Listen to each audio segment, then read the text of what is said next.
Welcome all to the second kickoff meeting of Control Plane Lifecycle Management Workstream under Cluster API.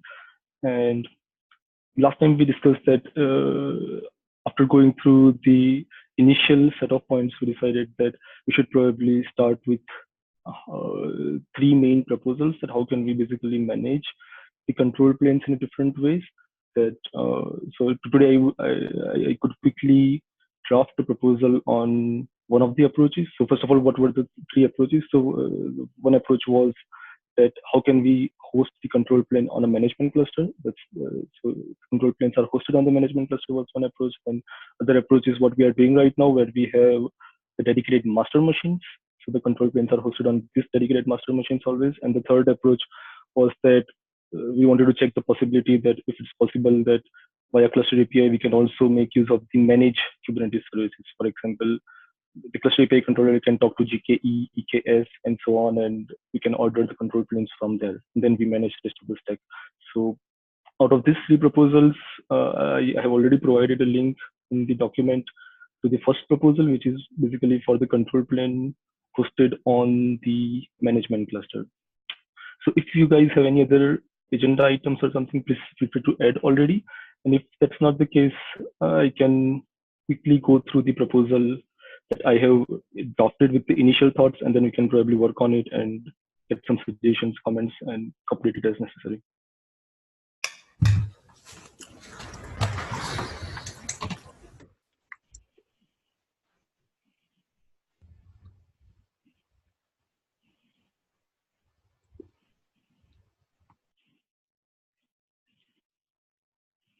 Okay, then let me start already. So in this proposal, and please feel free to ask questions and stop in between. Otherwise, we have seen this pattern that it becomes one directional, and then we end up with only one way flow. And this is definitely asynchronous. It would be very nice if you can later on go through it and provide question suggestions on it. So first of all, in this approach, what we wanted to do is that the motivation is already what I talked of. So the motivation more or less is that we wanted to check these possibility as well. Where is it really possible that we can make use of the control plane, or we can treat the control plane in terms of the Kubernetes primitives? So we know Kubernetes does a great job of managing the workload of the applications, the containerized workload, and what if this control plane components itself can become the workload of one other Kubernetes cluster, which we are referring now as the management cluster here. So here there are quick goals that I tried to put here. So I think you have a read write all access. So feel free to update this. I am slightly clumsy on writing the good goals and non goals and so on. So let's quickly go through the goals that what I'm thinking of here. So I think I have a power cut for now. Okay, so the first goal here is that, as I said, can we really use, the goal is to provide a mechanism where the deployment and statefulness and so on can be made use of to describe the control plane components of the Kubernetes. The other goal I could quickly think of was that how to optimize the cost of this control plane component. So for instance, in certain ways, if I know that the Q1 workload cluster is going to be very small, and I might want to really be willing to give very small amount of CPU and memory to this particular control plane, and that's how I can save on certain computational resources. This becomes very important goal specifically for the large scale providers where we want to manage hundreds of Kubernetes clusters for the customers, right?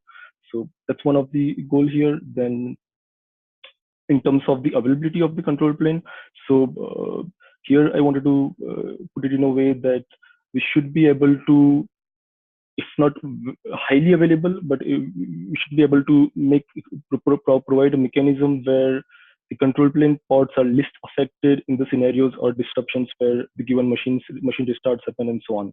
So we'll see ahead that how this can be achieved with the given proposal.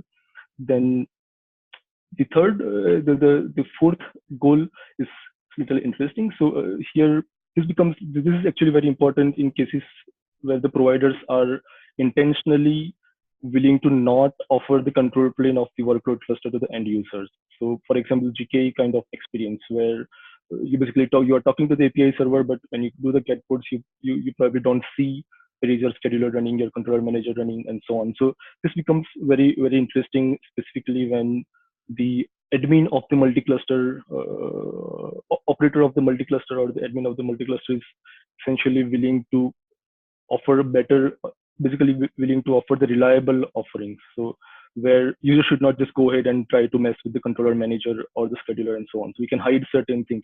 So if you want to achieve that kind of situations, that kind of scenarios, then probably this kind of, that could be one of the goal I could think of here. And the last one is more or less try to provide a clear picture of this architecture so that we can judge it, whether it really makes sense to accommodate this kind of approach or not. And non-goals. So in the non-goals, first of all, I guess we should strictly avoid to check the life cycle of the management cluster as such, because then that goes into the completely different thread. So this question can be addressed, but probably in a completely separate proposal. In a similar way, how to upgrade the Kubernetes versions of the control planes on the management cluster. So the version upgrade of the workload clusters is completely separate topic, and I think there is already some discussions going on in that direction. So we would expect that those discussions should be generic enough to work on different architectures that we may discuss here, right? And the last one is the auto scaling of the control plane. So this is all something also we discussed last time, and I later felt that probably we can just have a touch point on it, but the detailed auto scaling should only be the detailed nuances of the auto scaling of the control plane components would be nice to be discussed separately than in this proposal. Otherwise, we will end up cluttering a lot of things in one place. I have a So question that's about more or the less. upgrade one. Mhm. So if this group isn't talking about control plane upgrades, who is? So this group in general may talk about, but as part of this initial proposal, where how to host the control plane, we might not want to discuss it in this proposal as such. Okay, fair. Yeah. So just to avoid a lot of content in this one proposal. Yeah. And let's quickly check the diagram. So the diagram is more or less known because it was also offered or provided in the use case document, but I tried to put it here again. So what you are seeing is on the left is a management cluster. So management cluster, of course, has its own system namespace, which is managing that cluster itself. Then you can see that we can dedicate namespaces, which I am referring as, let's say, a control plane one. So this control plane namespace will basically be hosting all of the control plane pods of the given workload cluster. So for instance, if I want to create a cluster with foobar, and it will have its own API server, scheduler, controller manager, and core control plane components, plus it might have its own few add-ons, which might be optional or core add-ons, like you might want to offer the Prometheus and whatnot. And in this namespace itself, we could also host the core custom resources, like the custom resources which are being offered as part of the cluster API, which is cluster CRD, then the machine deployment, machine set, machine CRDs, and so on. So in one way, you will be able to see that when you're talking to the management clusters API server, when you do the get machine deployments in a particular namespace of the workload cluster, you should be able to see all of the custom resource definition defined for that workload cluster. That's how at one layer we can define the separations for different workload clusters running in same one big management cluster, right? So, and of course, here the workload cluster will only be the worker machines, where worker machines will have their own kubeproxy, kubelet, and so on, which are properly directed to the API server, which is running in their own dedicated namespace in the master management cluster. So, we basically try to make sure that in any case, the worker machine should not be able to get access to any other control planes and so on. So those aspects will probably be discussed in this proposal later, how to achieve in the implementation details. And then we can dedicate one more namespace here with the management cluster, which we can give some good names. For now, I thought of cluster API namespace and so on, where we can run one central cluster API controller, which is basically the controller which is going to process the necessary cluster CRDs for us. So CRDs which are being created in different namespaces can basically be managed by this central cluster API controller. There is also a question that how to basically manage it properly in a way that whether we should have only one such controller, because for machine API controllers, we will later see that I thought it may make more sense to have one machine API controller per namespace probably than having one central machine API controller, that we'll see later in the text. Then more or less what I just said. So in the management cluster, what are the components that we can think of? So as I said, one dedicated namespace for the workload cluster, then the necessary core control plane pods will reside in that control plane. Few cluster core add-ons, additional add-ons could reside in this dedicated namespace. Here we can also offer the cluster autoscaler kind of additional add-ons. So all the add-ons which are customized for this given workload cluster, I think for them, this dedicated namespace would be a good place, right? Where we can explicitly customize that which workload cluster want what kind of facilities, rather than having one central place managing them all. So, and then at the end, the machine API controller. So here, if you are already aware of what we are doing in the cluster API at the moment, right? So we have basically two main set. Basically, we have two separate containers. When one is cluster API container, and other is machine. Basically, other is for the machine API controllers. And inside the machine API controllers, we have machine deployment, machine set, machine, and so on, subcontrollers inside it, right? So this particular component now we have to decide, which is more of an open question, that whether we run it per workload cluster in the dedicated namespace, or we run it at one single place where just one machine API controller looks over all the namespaces and manages the machine of all different namespaces. So for now, in this proposal, I thought of having one per namespace or one per workload cluster, but there is still an open question and we can discuss. In a similar way, in terms of CRDs, so as I said, we can always namespace the CRDs as well in terms of on whichever workload cluster they belong to. Then, as I said, in the cluster API namespace, we have the necessary cluster API controller, which is only responsible for processing the cluster.yaml as such. And we might also, we are yet to think that we're exactly run the providers of different controllers. So for cluster API, particularly, the provider could run in a central place, and for the machine API, providers could run on different dedicated namespaces, or we could club all of them into the one cluster API namespace and all the providers just run at one place. That could also be a possible architecture.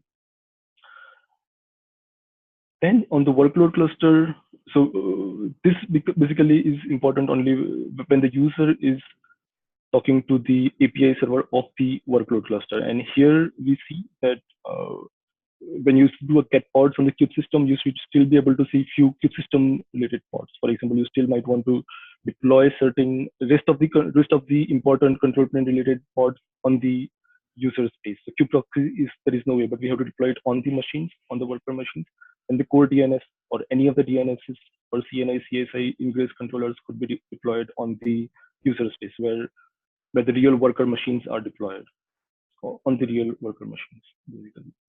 So then I tried to give a quick thought on pros and cons. So as you already said, this kind of approach could help more or less in optimizing the resource costs. So in general, you can fine-grain it in a way that for smaller cluster, you already define you already provide a very small CPU and memory to those particular pods. For example, if you have API servers deployment created, then you can basically say very small CPU and memory given to that API servers deployment. And for the larger clusters, you can either dynamically or initially statically give it the larger CPU and memory. That's how we can fit the optimizations of the resource. Then control plane availability. So here we can leverage an interesting case where it is basically proportional to how large is your management cluster. So given a management cluster, let's say of 10 machines, then if you have your control plane running on X machine, then you still have rest of the machines available for your control plane pods to migrate and run there if that one particular machine holding the control plane dies or restarts or so on, right? So in that way, this is not in terms of the high availability in terms of data reduction and so on, but this is more about what can we offer which can least affect the control plane when such disruptions happen. So that's one point. Then in terms of auto scaling, so we already see that there are good auto scaling solutions available here and there. So we know HPA is already there. We know vertical power auto scaler is taking the momentum. So those kind of components can then be easily utilized if we know that the control plane of workload cluster is nothing but just another application, nothing but just another deployment or stateful set and so on, right? Then we can, in future, when we are at a stage where we actually want to do the dynamic auto scaling of the workload, we can basically just attach the necessary VPA or HPA to the pods and can achieve, hence we can achieve the auto scaling only using the Kubernetes primitives. Then the last this benefit for many providers who are explicitly willing to have such use case where you want to basically control the visibility of the control plane. So at least for us, it's very important use case where the end user might not really, we might not really be willing to let the end user check their kube controller manager pod or API server pod and so on. We want to control it in a way that we can offer good SLAs. If user gets access to those pods, then we can basically offer literally nothing. They can mess with it as such. There are also drawbacks. So if there is any questions, any doubts, please feel free to ask already. And anyway, we can also collaborate asynchronously on the talk. Then there are also drawbacks. So there is an open security concern, though not known, but it gives a fair vibes that you know that there are multiple users control planes running on the same one management cluster.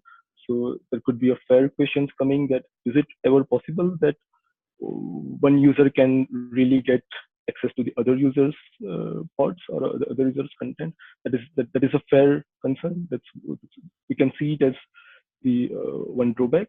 The other drawback is, of course, the Achilles heel of the entire architecture is the management cluster, which basically means that we have one central point which is managing your 100 clusters. So we need to come up with the good way of making sure that this one cluster is properly highly available, to make sure that all these clusters are properly, all the workload clusters are also maintained properly. So that's the second drawback I could quickly think of in this architecture. Then I wanted to add a few workflow points here that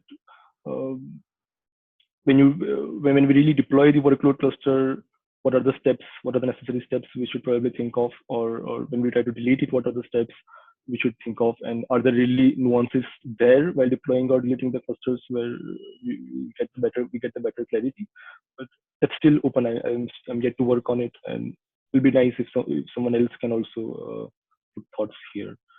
User stories is something which I tried to take from the existing use cases document. So in those documents, I could see there were stories for different types of clusters. So here I could see few of them were relatable to this particular proposal, but I'm yet to refine this set of user stories and come up with better exact set of stories, which makes more sense for our proposal. And rest of the points are yet to be properly finalized. I guess the design details, the test plan, and so on will come later, not immediately. And implementation details, I'll try to probably work on it in a way that what kind of Kubernetes primitives makes more sense for what kind of control plane components. And for more low-level details will probably come here later. So that's more or less what I could quickly draft. And are there any questions, any suggestions, anything you want to talk about?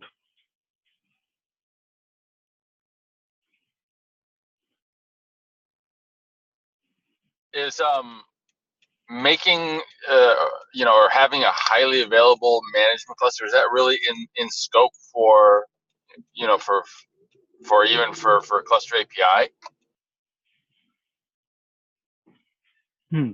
So providing highly available, so there is also a very good interesting user story on it. So the management cluster is something, just to answer your question, it might not be directly, so unless that cluster is created by the cluster API. So that's how I see it. So if we know a way where cluster API can also provision such management clusters, then we might want to consider the fact that how can we make it as good as possible, and that's where I guess it falls. I would say yes, that this work stream is interested in having cluster API be able to create multi-member control planes. Oh, sorry. I think I was talking about the management cluster where the cluster API, right, is control plane is running. And, okay, sorry. So what was your question about that then? Oh, whether that's something that we have to work on as a project, or whether it's something that we delegate. We just say, look, here is the cluster API control plane. It has these characteristics, right? Here's where it stores its state, and it's up to the end user to figure out, I guess, either high availability or disaster recovery for the CAPI control plane itself, not the cluster, the workload clusters. Got it. That's definitely in scope.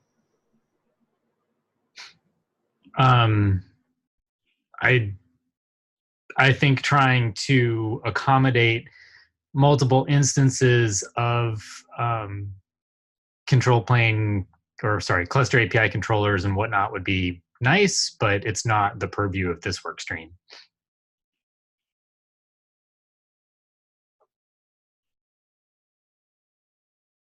Yeah, but as such, if the question is also that if this falls under the cluster API in general, then if we know probably a way in future where we can deploy the management cluster itself via cluster API primitives, then probably we can think of such cases, right? That we might want to offer the highly available management cluster as well. So Daniel was asking specifically about the cluster API components and making them highly available, which is probably a topic that's better addressed in the Wednesday open meeting for a cluster API. Oh, okay, yeah, I got it. I guess wrong. I got it about the management. Cool. Any other comments? Any suggestions? So, I mean, upgrades were explicitly declared a non-goal. Is that something that we'd consider in the future, but not for this proposal specifically? Because that does seem like it's in scope for cluster API. Yeah, so I asked that earlier. This work stream as a whole is responsible for talking about upgrading the control plane. And Hardick's point was that this specific proposal is just about running the control plane as pods in the management cluster, and that there is some other aspect of this work stream related to control plane upgrades, and that this particular pod-based proposal can take advantage of that, but the purpose of this proposal is not to deal with upgrades. Sure. Okay. Yes, exactly. Because in the first kickoff meeting, we identified that there are actually not a lot, but there are few other aspects that we will have to consider. But we better go step by step. Where once we settle on how to manage the control plane, then we can probably think of other spaces.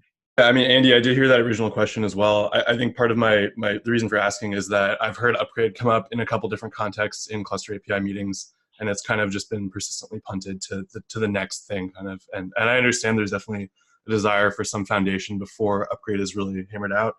I'm just curious where that exactly will be, I guess. So part of this work stream, I apologize for missing the initial kickoff meeting. I was on vacation, so I don't know what was covered in that. And Hardick, you can fill in those details, but it is part of this work stream to figure out upgrades. Cool, thanks. So, and I think we've discussed three different kind of extensible approaches to managing control planes, with only one of those being the pod-based.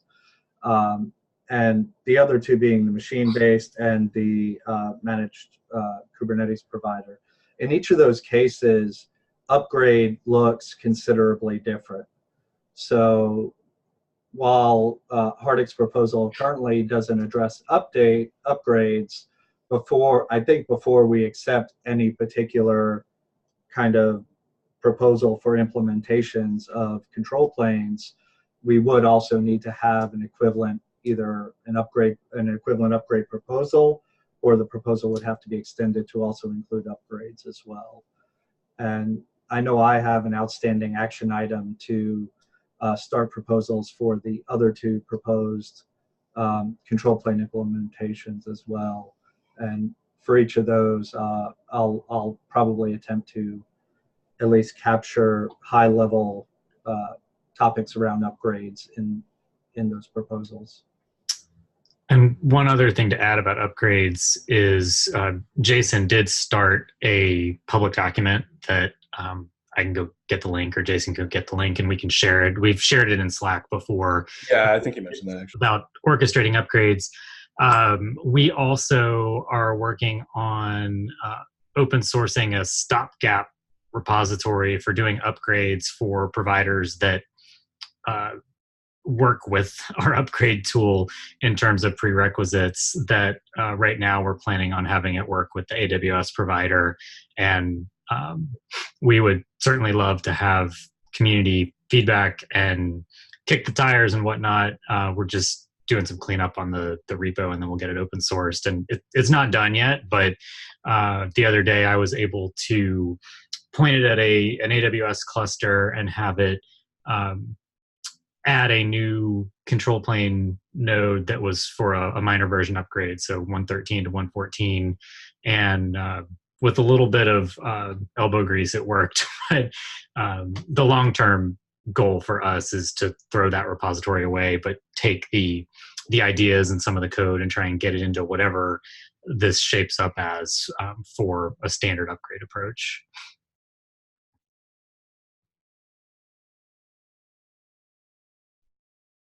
Yes, I think Jason's point is very valid, that upgrade will actually look different for different approaches. So should we then try to address for all the proposals in this proposal itself, at least from the high level, that how in general it would look like?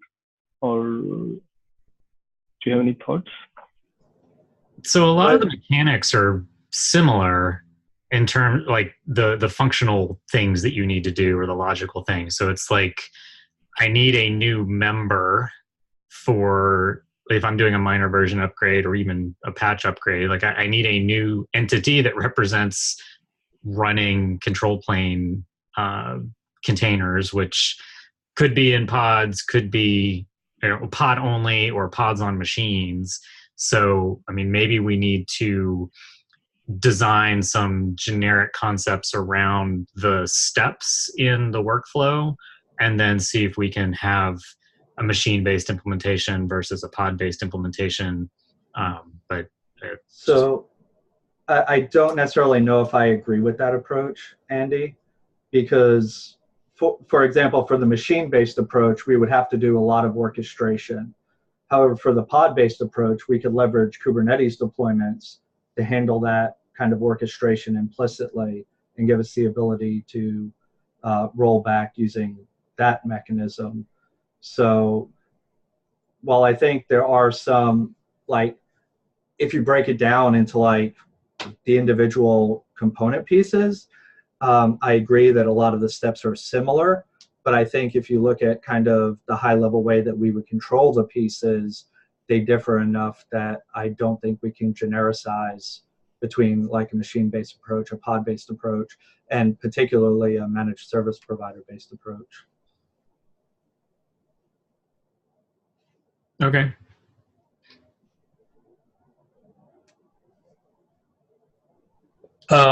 Jason, but if that's not the case, and I tend to agree with you, what is the real scope of this work stream? I mean, because it looks like the commonality is quite limited. I mean, if even not the workflow can be generic. I understand that the implementation, for instance, the implementation between a pod-based and a machine-based could probably, the workflow, generic workflow probably be similar.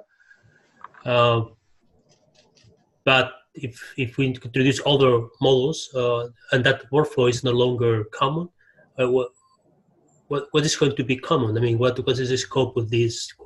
Just evaluate alternative or So- propose one implementation? It's just for clarify. Sorry, I have been did my first meeting in the score stream. Sorry, you already discussed this. Yep. So we discussed in the previous meeting that we were going to actually have 3 proposals come out of this meeting, one for each of the different implementations for control planes. One is the pod-based proposal that Hardik already did, but there will be 2 other proposals, one for the machine-based and then one for kind of managed service provider-based. So we have those 3 individual proposals, but then we also have the higher level requirements that need to feed into the data model work and the extension mechanism work for how do we kind of take these 3 types of implementations of a control plane and fit those in with the extension mechanism and the data model. Okay, thank you.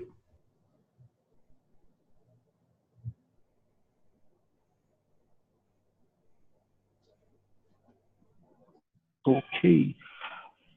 Any other questions? Any suggestions? Anything? Or I don't see any other agenda items anymore. Okay, going once, going twice. Okay then. Thanks. Thank you everyone. And So thank you. but before we take off, Hardik, I think it might be good if we try to schedule another follow-up meeting. But I think we should probably target after KubeCon because, KubeCon's only in 2 weeks here, and I don't know about other people, but I'm traveling part of next week as well. Oh, okay.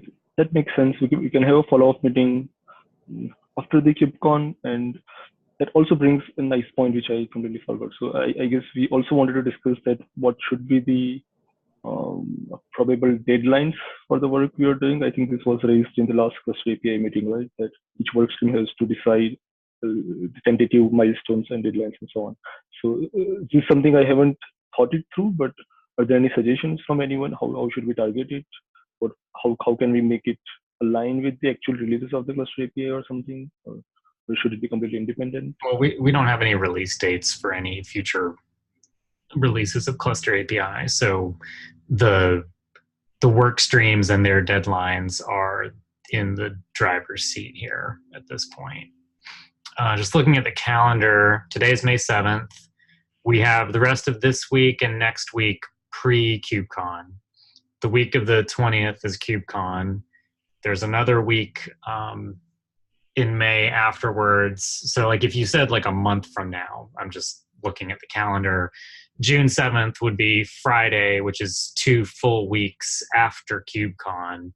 I don't know if that's too much time, but I'm wondering if that's maybe a decent target. I think that could be a decent target for at least these 3 proposals to be ready and properly reviewed in a sense, having everyone look on it at least, so that we can then have a next decision point what to do ahead, right? So because I mean that basically gives us 4 weeks. If you include yesterday, 4 full work weeks with 1 week of KubeCon in the middle. Okay. I think this is enough time to have a first small milestone. It's targeted in the 7th. Yeah. Okay, Hardik, would you mind posting to the discuss thread for this about the at least the deadline, or the fact that we have 1 proposal, there's 2 pending, and then we want to have everything wrapped up by June 7th?